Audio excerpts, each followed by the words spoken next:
दोस्तों, स्वागत है आप सभी का चैनल इन्वेस्टर लॉन्चपैड। दोस्तों, जैसा कि आज हम चर्चा करने वाले हैं, जो निफ्टी का लेवल्स अभी आपको दिख रहा है, क्या वो इन्वेस्टमेंट के लिए धोखा है या मौका है? तो आज हम इस पे चर्चा करने वाले हैं। क्या ये गिरावट हमारे लिए मौका दे सकती है, हमें लॉन्ग टर्म इन्वेस्टमेंट करने का मौका दे रही है, या हमारे साथ धोखा हो सकता है? दोस्तों, गिरते हुए मार्केट में सब डरते हैं। क्यों डरते हैं? ये एक समस्या या यह एक मुद्दा है जो सब जानते हुए भी अनजान होते हैं।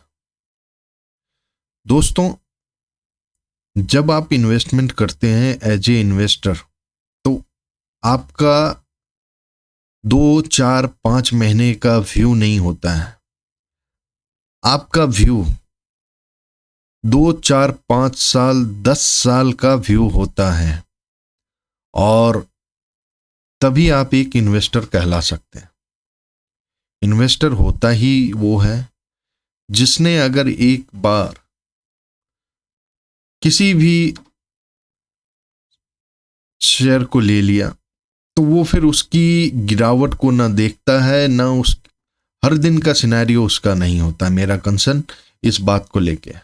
वो देखता जरूर है, देखता उस लेवल के लिए है। क्या उस लेवल जो उसने एक, आप बता सकते हो कि लक्ष्मण रेखा या कोई ऐसी इंफॉर्मेशन जिससे कंपनी में कुछ इश्यूज हो गई है, जिसकी वजह से कंपनी का आगे का ग्रोथ रुक जाना है।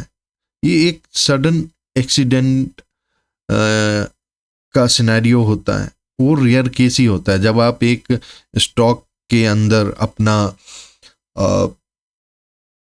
स्टडी करते हैं, उसके बिजनेस को समझते हैं, उसके प्रमोटर को समझते हैं, उसके बिजनेस को सही तरीके से समझते हैं, उसके आगे आने वाले जो 5, 7, 10 साल हैं उसके लक्ष्य को आप जानते हैं, तो आप किसी स्टॉक में इन्वेस्ट करते हैं।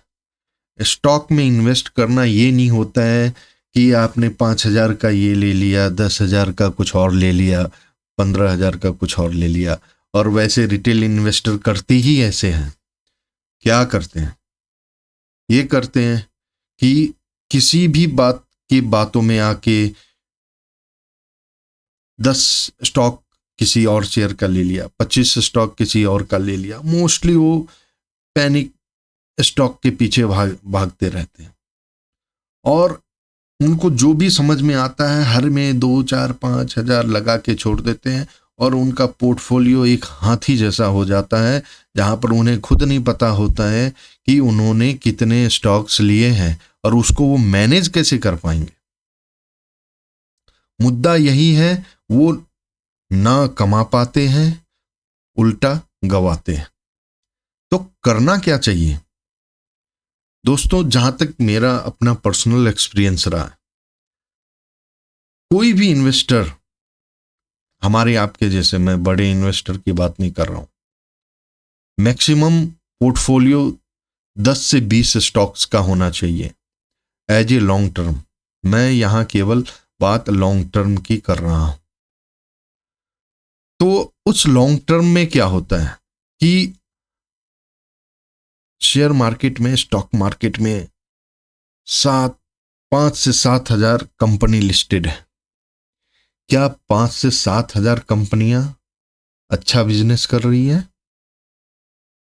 दोस्तों, इस चीज को समझ पाना बहुत ही कठिन है हमारे आपके जैसे, क्योंकि कंपनियां क्यों ग्रोथ कर रही है, क्यों ग्रोथ करेगी, कैसे करेगी, प्रमोटर का व्यू क्या है, मल्टीपल चीजें होती है जो ना तो कभी हम और आप जैसे इंसान समझ पाएंगे, ना निकाल पाएंगे। कब समझ पाएंगे?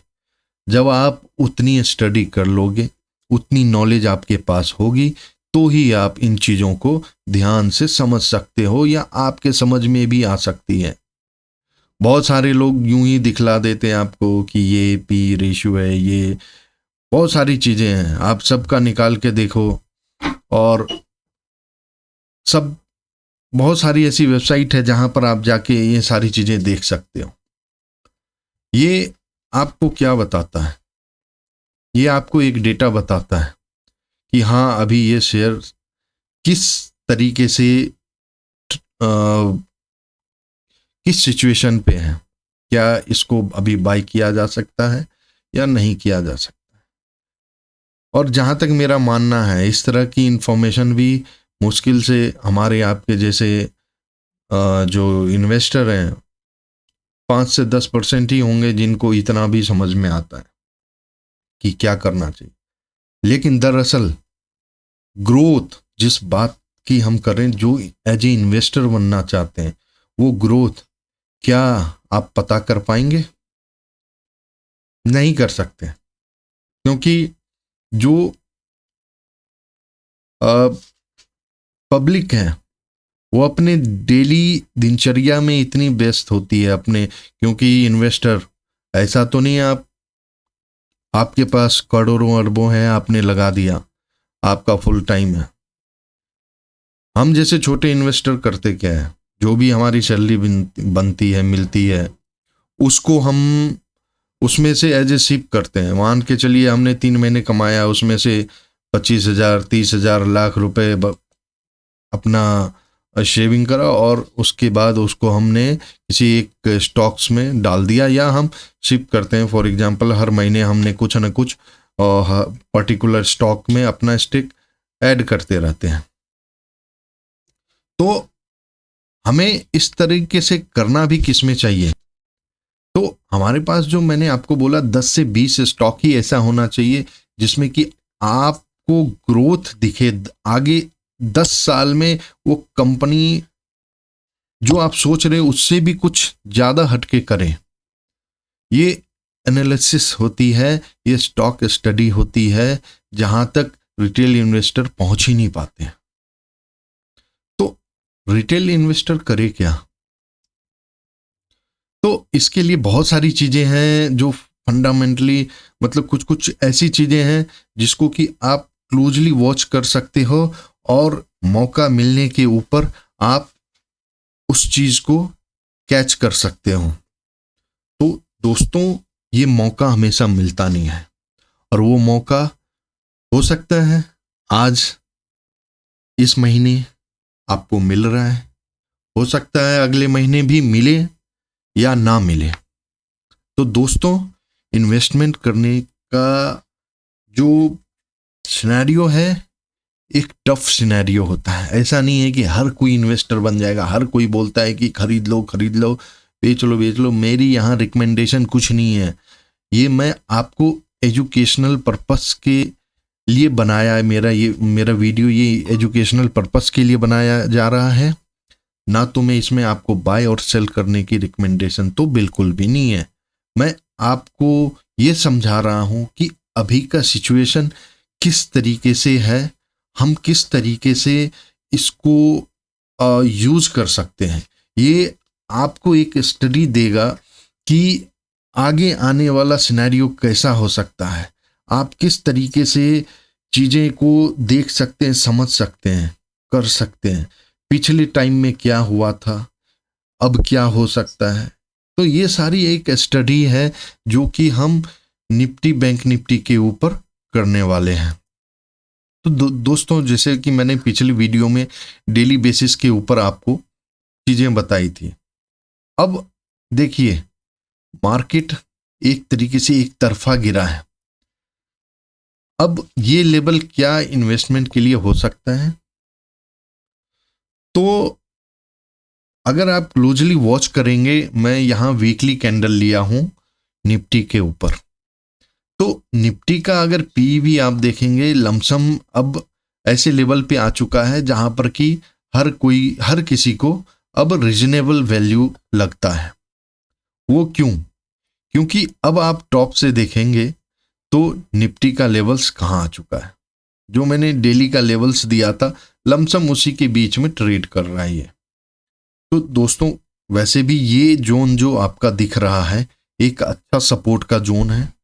हो सकता है यहाँ से ये अप साइड भी जाने की तैयारी कर सकती है। तो दोस्तों, आज तक कभी किसी को नहीं पता है कि बॉटम कहाँ बनता है, बॉटम बन गया, टॉप बन गया, किसी को कुछ नहीं पता। और जहां तक मैंने भी टॉप पकड़ नहीं पाया था, मैं भी जो टॉप का सिनेरियो दिया था वो मैंने मेरे ये स्टडी के बाद भी काफी ऊपर तक निपटी गया था। उसके बाद मैंने ये लेवल्स दिया था, मेरे लेवल्स देने के बाद भी निफ्टी ऊपर के तरफ गया था। तो कोई टॉप नहीं मतलब पकड़ नहीं सकता है। लेकिन हाँ, एक अलर्ट जरूर मिल जाता है कि अब टॉप बनने के कगार पे है, जिसका कि आपको एक एग्जाम्पल आपके सामने दिख रहा है। फॉर एग्जाम्पल समझिए कि मैंने आपको बताया था डाउ जोन्स क्यों टॉप बना दिया, ये भी मैंने आपको बताया था। और क्या है कि समटाइम्स आप कभी कैच कर पाते हैं, कभी कैच नहीं कर पाते हैं। ये आपके स्टडी के ऊपर डिपेंड है कि आपने जो प्रिडिक्शन उस टाइम करा कितना सटीक था और क्या था। तो दोस्तों, ये समझाना बताना बहुत ही डिफिकल्ट है, बट समय रहते अपने आप को उस तरीके से मैनेज करना ही एक बहुत बड़ी बात है कि अगर मुझे मान के चलिए यहाँ से ऊपर का सिनेरियो या इससे ऊपर का सिनेरियो नहीं मिला, या मैंने इस लेवल्स पे बताया या इस लेवल्स पे बताया और ये लेवल्स मेरे लिए रह गया, तो कुछ नहीं गया। अगर मैंने इस जगह अपने आप को एग्जिट कर लिया तो मेरे को मान के चलिए 2% नहीं मिला, मेरा 40% 50% तो रह गया। मेरे को ये डर तो नहीं लगा कि भाई मेरा यहां जो था यहां अब आके 0 हो जाएगा। नहीं, अब मार्केट कभी 0 होता भी नहीं है, लेकिन ये हम और आप जैसे रिटेल जो इन्वेस्टर है उनका माइंडसेट होता है कि हमारा 0 हो गया। दोस्तों, आप कभी भी उठा के देखिए, कोई भी लेवल्स उठा के देखिए, जब भी मार्केट ने शार्प मूवमेंट दिया है, इससे ज़्यादा का रिटर्न आपको मिला है, ये आप हिस्ट्री उठा के देख लीजिए। हो सकता है आपने यहाँ लिया हो कुछ भी, तो कल के डेट में आपको इस तरह का ग्राफ अगले 2 4 5 साल में देखने को मिल सकता है। फॉर एग्जाम्पल यहाँ से यहाँ आई, फॉर एग्जाम्पल मान के चलिए 18,880 का था और ये आ गया था आपका 16,841 का। बट यहाँ से जाने के बाद ये कितना गया आप देख लीजिए, खुद आपके पास स्टडी है। और मार्केट कभी 0 नहीं होता है, ये आपको समझना है। ये जो गिरावट है आपको एक मौका देता है, जो इन्वेस्टर समझ नहीं पाते हैं ये मौका क्यों है। ये मौका है आप अपने आप को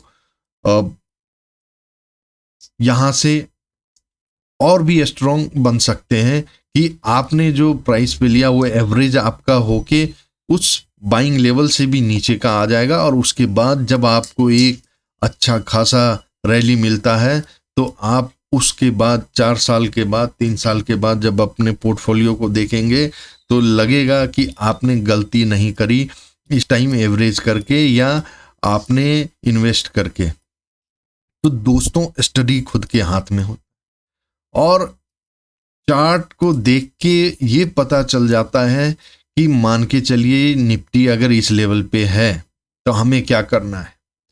दोस्तों, 0 तो होने से रहा, अब इस लेवल पे आ गया है, इस लेवल पे आ गया है, तो हमें एज ए इन्वेस्टर क्या करना चाहिए कि मान के चलिए मेरे को भी डर लगता है कि हाँ मैंने यहाँ इन्वेस्ट किया तो अगर निफ्टी यहाँ आ जाती है तो मेरा लॉस हो जाएगा।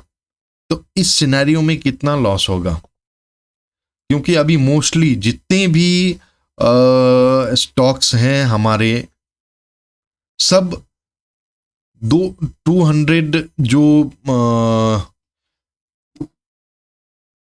ईएमए है उसके करीब करीब एक तरीके से 52 वीक लो के करीब है।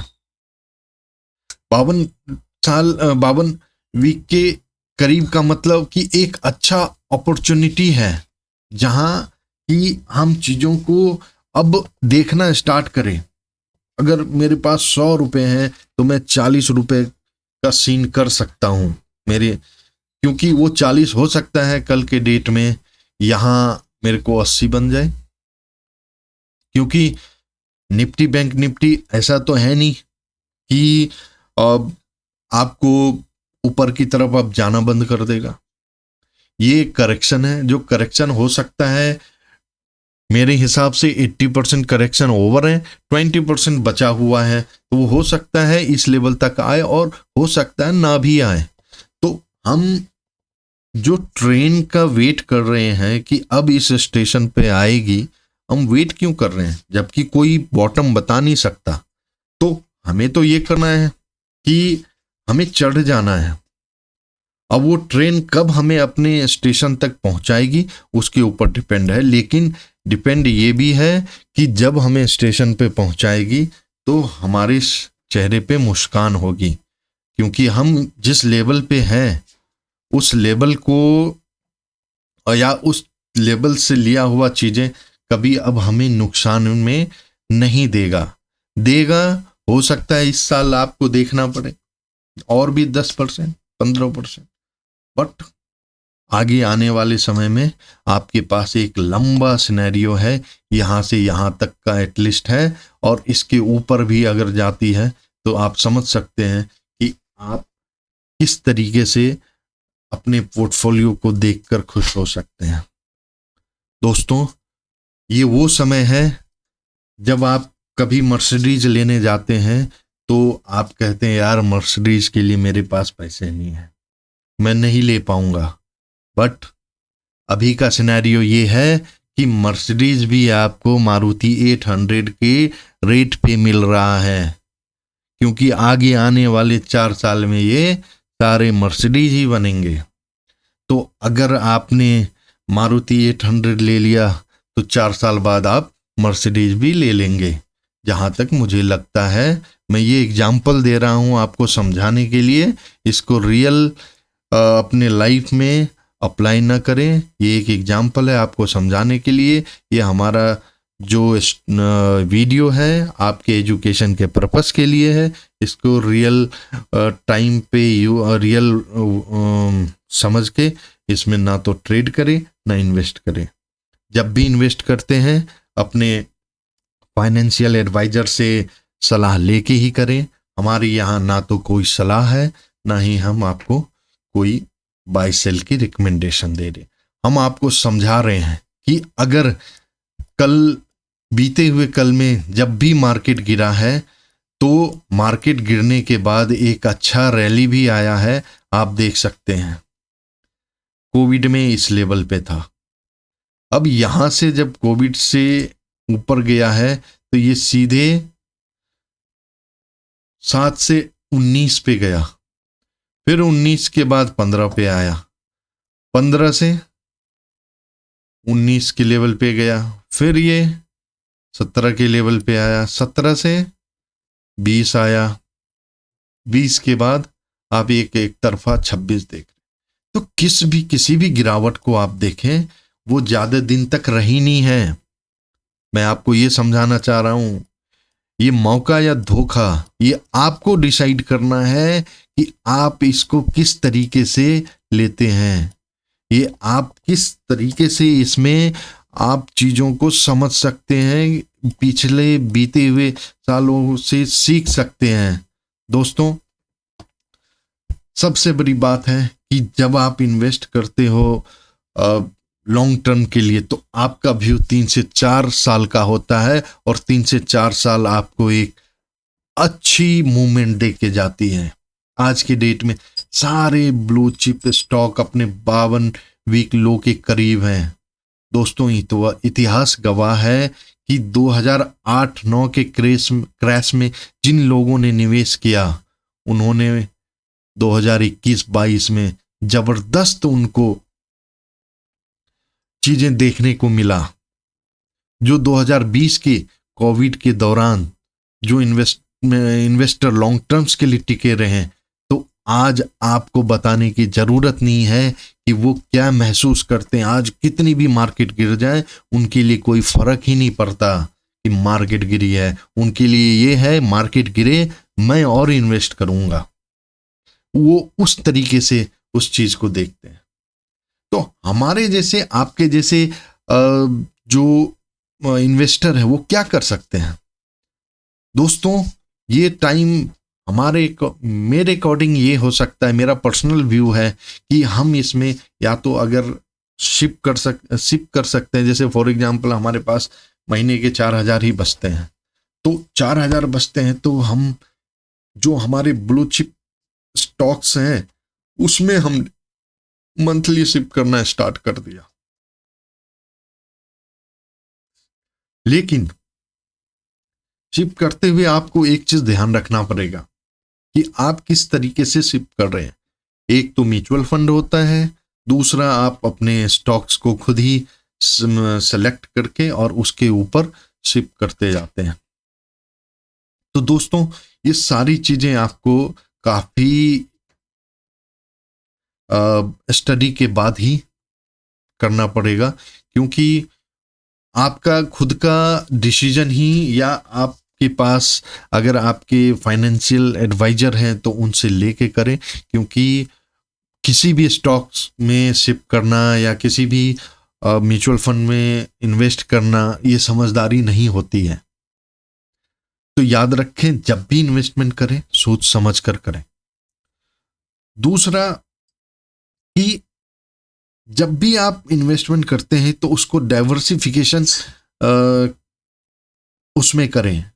डाइवर्सिफिकेशन का मतलब ये है कि एक ही सेक्टर के स्टॉक में या चीज़ों में इन्वेस्ट ना करें, उसको डिफरेंट सेक्टर में बांट दें कि कल के डेट में हो सकता है कोई सेक्टर में ऐसा कुछ इश्यूज आ गया, तो ऐसा ना हो कि आपका सारा पैसा ही एक तरीके से मतलब उस लेवल पे आ जाए जहां पर वो आपको पेन देना चालू करे। फॉर एग्जांपल अभी के केस में डिफेंस सेक्टर अब इस लेवल पे है कि हर लोग को वो पेन दे रहा है। तो ऐसा नहीं करना। आपको क्या करना है, अलग अलग सेक्टर में कम से कम 4 से 5 सेक्टर को चूज करें और उसमें अपने शिप को या स्टॉक्स को देख के डिसीजन ले सकें। दोस्तों इन सब चीजों के बाद आपका सिनेरियो होता है फंडामेंटल्स पे।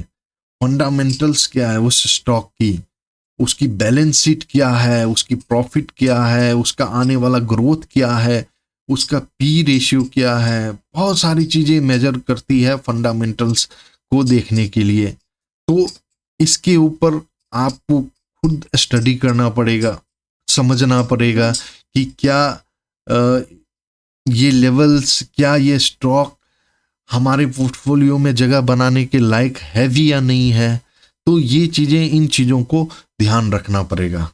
दोस्तों इसके साथ आपको ये चीजें हैं कि आप इमोशन से निवेश ना करें, लॉजिक से निवेश करें।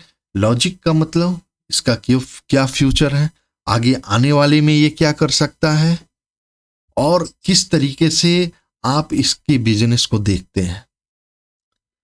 दूसरा, ये मैं आपको इसलिए बता रहा हूं कि आप जब भी निवेश करें उससे पहले इन चीजों को ध्यान में रख के करें। रूमर्स से बचें कि आज किसी ने बोल दिया जी ये आज ये खोल लिया है जी, आज तो ये रॉकेट बन जाएगा। इन रूमर्स पे, इन बहकावे में मत आए। रातों रात कुछ नहीं होता है, रातों रात कुछ नहीं बदलता है। आप खुद का रिसर्च करें, खुद सीखें और उसके बाद इन्वेस्ट करें। दोस्तों शेयर मार्केट है ही ऐसा जहां आपको धैर्य रखना पड़ता है। अगर आप अच्छे स्टॉक्स में बने हुए हैं तो हो सकता है शॉर्ट टर्म में नुकसान हो, बट लॉन्ग टर्म में कभी भी नुकसान नहीं हो सकता है।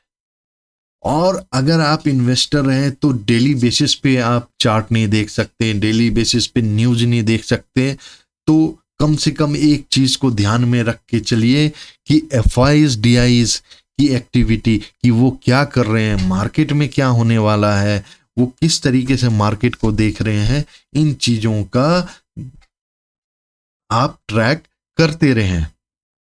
दोस्तों, मार्केट में कोई भी 100% प्रिडिक्शन नहीं कर सकता, तो इसीलिए रिस्क मैनेजमेंट बहुत जरूरी है। रिस्क मैनेजमेंट का मतलब होता है कि आप कितना रिस्क ले सकते हैं। अगर आपने 100 रुपये इन्वेस्ट करा तो 5 रुपये का आप लॉस ले सकते हैं, तो 5 रुपये आपका स्टॉप लॉस होना चाहिए। 10 रुपये का ले सकते हैं तो 10 रुपये स्टॉप लॉस होना चाहिए। तो आपको आपके लिए रिस्क मैनेजमेंट खुद ही करना है। ये चीजें आपको आके कोई नहीं बता सकता है, ये आपका अपना डिसीजन है। तो दोस्तों, तो क्या इस सुनहरे अवसर को पहचान कर लॉन्ग टर्म इन्वेस्टमेंट कर सकते हैं?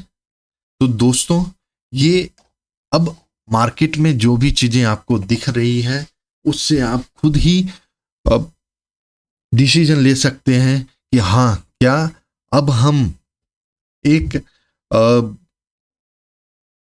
इस तरीके से इन्वेस्टमेंट कर सकते हैं जहां हमारे पास कुछ कुछ चीजों को हम लेके और फिर वेट करें, अगर अगला हमारे पास कोई डाउनफॉल आता है तो हम फिर उसको एवरेज कर सकें। दोस्तों, इन चीजों में ध्यान देने की बात यह है कि जब भी मार्केट गिरती है तो घबराएं नहीं। आप अपना एक रिस्क मैनेजमेंट के अकॉर्डिंग काम करें और उसके ऊपर फोकस करके अपनी चीजों को ध्यान में रखें। अब चीजें जो हमारे पास निकल के आ रही है कि हमारे पास फंडामेंटली जो सेक्टर्स होते हैं, जैसे कि आप देखिए बैंकिंग और फाइनेंस, ये कभी खत्म होने वाली चीजें नहीं है। बैंक कंटिन्यू बना रहेगा, फाइनेंस कंटिन्यू होता रहेगा। इंफ्रास्ट्रक्चर और रियल एस्टेट, इस पे ध्यान दिए। इंफ्रास्ट्रक्चर और रियल एस्टेट की बात हम करें तो इंफ्रास्ट्रक्चर रियल एस्टेट भी हमेशा आज इंडिया के टाइम पे बढ़ता ही जाएगा। आप देखेंगे हर जगह एक नया कंस्ट्रक्शन, हर नई हाईवेज, ईच एंड एवरीथिंग, हर दिन का सिनेरियो यहाँ पर है। तो ये सेक्टर भी अपने आप में एक कंटिन्यू ग्रोथ वाला सिनेरियो रखता है अपने पास। आईटी सेक्टर, आईटी में जैसे डिजिटाइजेशन, एआई, ये इनकी बढ़ती हुई मांग आईटी सेक्टर को भी एक फ्यूचरिस्टिक बिजनेस प्रोवाइड करने का कैपेसिटी रखता है। फार्मा और हेल्थ केयर, ये आपकी डेली नीड है, एक तरीके से हर घर की यह एक रिक्वायरमेंट है। और जैसा कि आपको लग रहा है और आप देख भी रहे हैं कि भारत दुनिया का सबसे बड़ा फार्मा हब बन रहा है। तो इन सब जैसे कंपनियों में आप लॉन्ग टर्म में मजबूत आपको एक सपोर्ट देगा जो आपको आपकी ग्रोथ को बनाए रख सकता है। आज के डेट में मेक इन इंडिया और इलेक्ट्रिक व्हीकल्स के लिए जो शानदार मौका है मैन्युफैक्चरिंग और ईवी सेक्टर में, आप इनको भी देख सकते हैं और इसके बेस पे आप इन चीज़ों को देख के आप इन्वेस्ट कर सकते हैं। दोस्तों, इन चीज़ों से ये आपको इस चार्ट से ये आपको देखने को मिल रहा है, क्या ये मौका है या धोखा है, ये आप खुद डिसाइड करें और अपनी स्टडी को खुद ही बढ़ाएं और उससे लर्न करें कि क्या ये हमारे लिए अभी राइट समय है या हम कुछ और वेट कर सकते हैं। तो दोस्तों, आशा करता हूँ कि ये वीडियो आपको पसंद आई होगी, और वीडियो पसंद आई तो कृपया हमें लाइक एंड सब्सक्राइब करें, अपने दोस्तों और फैमिली में शेयर करें। दोस्तों, आशा करता हूँ आप अच्छे होंगे, अपना ख्याल रखें, खुश रहें। गुड इवनिंग दोस्तों। जय हिंद।